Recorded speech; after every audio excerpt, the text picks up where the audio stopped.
na pampublikong sasakyan na nahuling bumabiyahe sa Pasay ang puntirya ng LTFRB, kani-kanina lamang po. Nakatutok si Chino Gaston. Isa-isang pinara ng mga tauhan ng Land Transportation Franchising and Regulatory Board o LTFRB ang mga pampasaherong jeep na bumibiyahe mula sa SM Mall of Asia sa Pasay City.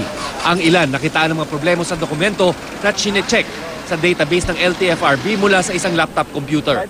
Layon daw kasi ng ahensyang tanggalin ang mga kolorum at out-of-line vehicles mula sa lansangan ng Metro Manila. Chinecheck po natin yung mga kolorum na mga multicab dito, yung mga kabalo orange. Ito.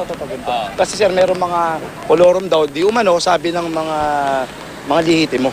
Nagre-reklamo sila, si kawawa naman, silang lihitimo nagbabayad ng prangkisa. Dahil rush hour, laking abalang operasyon sa mga pasahero ng mga nahuling sasakyan. Gaya ng babaeng ito na nagsusumigaw sa galit. Mga taxpayers kami. Dapat maayos din kayo magtrabaho. Paano nyo kami pauwiin ngayon? Puro kami pauwi, puro kami huli-huli.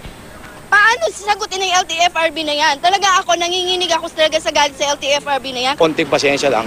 Kasi para sa kanila naman to, pagka na-aksidente yan, eh, nakita nyo naman sir, wala tayong hinahabol sa kung ano man. Ang mga driver naman ng mga jeep na nahuli, hindi maitago ang pagkadismaya saan nila'y abala sa hanap buhay. Masasabi mo dito sa paghuhuli, malaking abala ba? Anong sabi niyo sa kanila?